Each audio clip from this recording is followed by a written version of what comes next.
नमस्कार जय जगन्नाथ मु केबे तो रेसिपी वीडियो आने कि आज फर्स्ट टाइम पाए मोर फेवरेट जिनसटा को आपको शेयर करछि। एटा होची बिरयानी बनया पाए मु प्रोसेस चलेछि।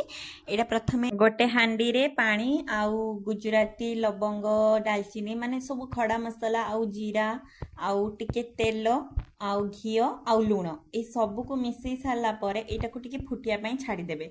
एठी मु बिरयानी चाउल को गोटे घंटा पूर्व बतरे की रखी आउ सेते बेले भलस भाव एटा को चकटी धोई देइथिबे काहेकि एटा बतरी गला पर धोइले एटा सब चाउल गुडा भांगी जिवो।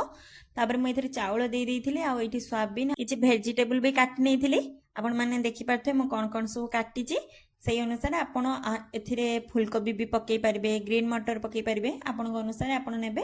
तापरे एथिरे मु पकीथिले लंका गुंड हळदी गुंड जीरा गुंड बिरयानी मसला गरम मसला सब किछि पकई साला परे एठी पकीथिले अदा रसुण टिके पेस्ट तापरे देइथिले दही ताको भलो भाबरे गोळे देकी गोटे साइड रे रखी दबा। तापरे एठी मु भातटा हे गलानी ताको मु फास्ट छाणी नेइथिली। तापरे एठी गोटे थाळी रे रखी देइथिले किछि समय ठंडा हबा पई। तापरे एठी सेही हांडी ताको धोईकी भलो भाबरे सेथिरे देइथिले किछि कटा पियाज पियाज किछि समय भाजी हे गला परे मते जतिकी पियाज दरकार थिला मु सेति काढी नेथिले आ बाकी एथिरे ही रखी देइथिले।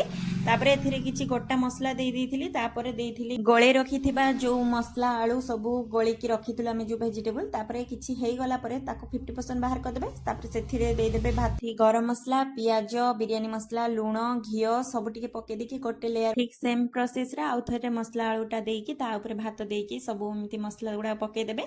आ एठी रेडी हो जाइथिला हमर दम बिरयानी ता सहित बनी रायता। आज एति वीडियो भल लगे लाइक कमेंट सब्सक्राइब करेंगे। रहुची जय जगन्नाथ।